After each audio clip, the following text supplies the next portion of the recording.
So we're at the Vauxhall Angling Club. This is where I'm going to be shooting the video. It's quite remote. I mean, I live in Kempston. There's not many remote places like this, so I've come here to do the review and we'll see how it goes. This is how the setup looks. Yeah, so now that's what my setup looks like. Pretty simple. Yeah, so now that's what my setup looks like. Pretty simple. Just a camera and a bloody tripod. But what can I do?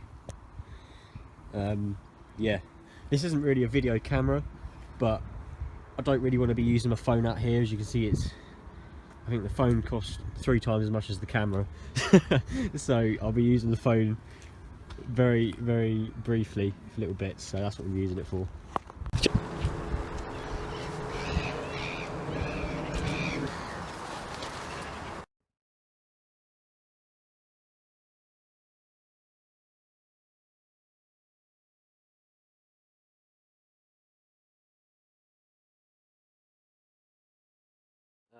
Yeah, it's pretty damp, miserable weather. My boardman is sitting there. Don't know if any of you, Tim V, with raccoons, my 2 loyal YouTube subscribers, if you're interested in bikes, I'll do a little review of my Boardman CX. So I don't know what the camera angle's like, don't know what the quality's like. This is more of a picture camera, but it's a bit more versatile than my phone, hence why I'm using it. And I can get a better angle out here with the tripod I'm using. I lose track. Put it on the screen easily, mate. There we go. So that's the date. We're out here, Vauxhall Angling Club, as I said. Using a Canon IS 410. Never done vlogging like this before, so I've never done the tripod vlogging. I've always done it with, you know, the phone in my hand or whatever, the camera in my hand. Okay, so it turns out I can actually stand quite a lot closer than that. So I'm going to test it here. How's that? Can you see my head? It seems quite low. So here should be okay. The wind does sometimes blow and then it goes, sounds like it's in the toilet. So I'm going to be speaking loudly and I don't know, maybe I could plug in some sort of dead cat, not a dead, like a microphone into the camera, I don't know, so I'll have a look at that. I'm speaking quite loudly. This is still a test, I haven't even started the review yet, and it's getting quite cloudy. Yeah, we're here to review the T6 UltraFire flashlight. I've got it with me today. I don't really like to review gear if I don't know much about it. This is more of a preview, a sort of a first look, so I might get back to it in a few weeks' time once I've used it a little bit more. So, T6 UltraFire. It's a lovely pouch. It really does hug the flashlight really tightly. It's really secure in there. When I got it out of the packet, it was squashed like that, and I was thinking, what the bloody hell is this? And then I saw it has like this elastic feel to it. It's good. The Velcro is nice, holds it nicely. Yeah, so that's pretty much all there is to that. Oh, it comes with that sort of molly on the side. The stitching, I don't know if you guys can see it, but it's not, doesn't look like the most secure stitching, so I'd be careful about that attaching it to things. Okay, moving on to the flashlight. It's an XML T6 flashlight. Uses it's 18650 battery, 3.7 volt. This one comes with a 3800 milliamp. Yeah, so 3.7 is quite a lot because it is a bigger battery. I'll try and get it out for you guys. I'm going to get onto the build quality in a little bit. This is just to show you the battery. So it comes standard with one. It doesn't actually come with this one. I bought some separate ones, but this one was charged. So this is your 3000 milliamp. It comes with a 3800 milliamp, so that's quite good. 3.7 volts, which is lovely. And you got, it's the 18650 is the size, so it's actually quite a sizable battery. It's probably a centimetre taller than an 8, or 2 centimetres taller than a AA battery that we're used to, and a little bit wider as well. It comes with this case because as standard it comes with a little adapter you can fit 3 AAA batteries in. I don't have that with me. One Cree LED bulb, I don't know if you can see that in there, but it is insane. Cree LEDs are the future for flashlights. We're done with halogen lights, we're done with LED, it's Cree LED all the way. Partially because it's a 3.7 volt rather than your standard AA, which is something like 1.5 volts. It's been milled from one single piece. There's no welds or, you know, rivets or anything like that. It's one single piece as a case with one end and another end for the bulb. Bulb does come off, but you want to keep that as tight as possible to keep it watertight. Moving on to the threads, this is what I'm one of under build quality, this is what I'm most impressed with. It's the thread quality. I'm going to try and keep it in focus like that. You hear how there's no noise and it rolls perfectly. See how there's a rubber ring? It's like a vertical line that goes down.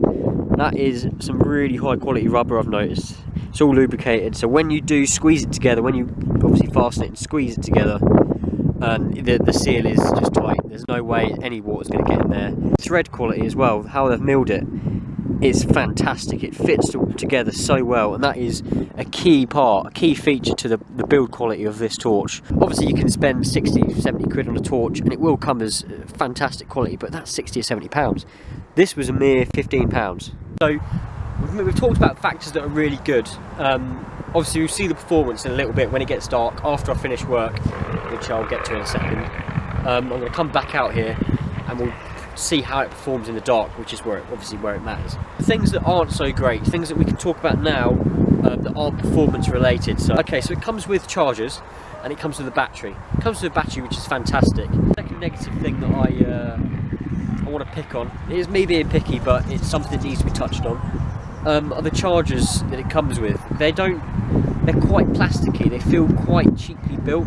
With something like a charger, you need something that is reliable and you know it's going to be safe.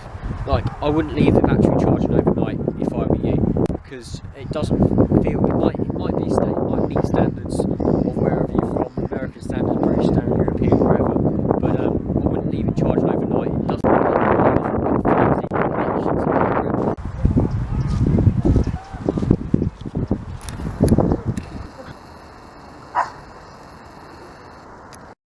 beautiful.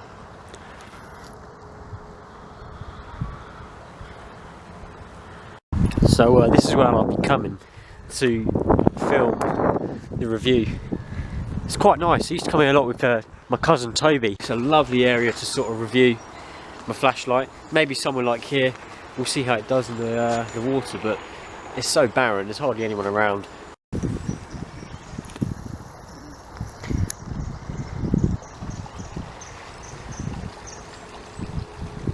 I'm going to be heading to work now. I'll be back 10 o'clock and I can get back out there and sort of vlog again. That's where I'll be testing the performance of the torch, flashlight, whatever you want to call it. At the minute all of my viewers are American, so I'm going to call it flashlight. So yeah, I don't know, but it's getting late. I need to get back to work, so catch you in a little bit. Okay, currently at work. Just an update. I'm looking forward to tonight's sort of, might even do a bit of a hike, I don't know. Quite excited for tonight's little testing of the T6 torch as such. So yeah, it's already dark. It's that time now. That's the time I watch. Pretty snazzy. Gonna have a bit of a feast now. I'm on my break so I can actually relax. Finish work. It's currently 10:03. What's happened now is change of plan. Awesome change of plan, might say. Meeting Andrew. We're going to test out the torch. What's it called?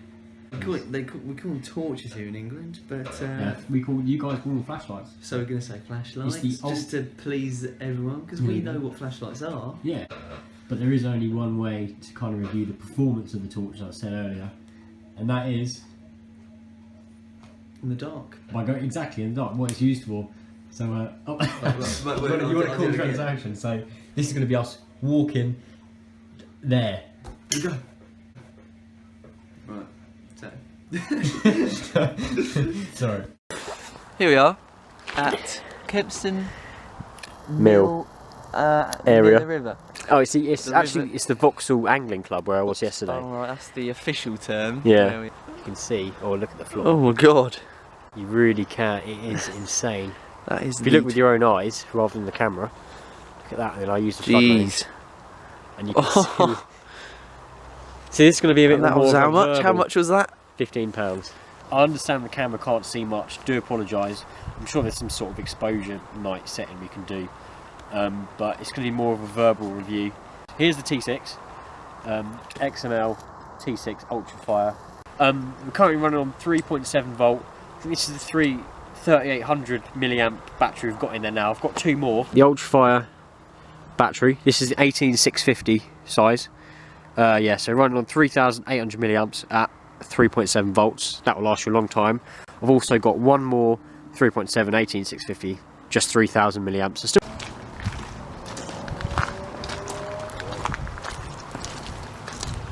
it's quite good to hold the torch really low. See how you get quite a bit more space than just that. Yeah. I'll try and kind of trail behind you.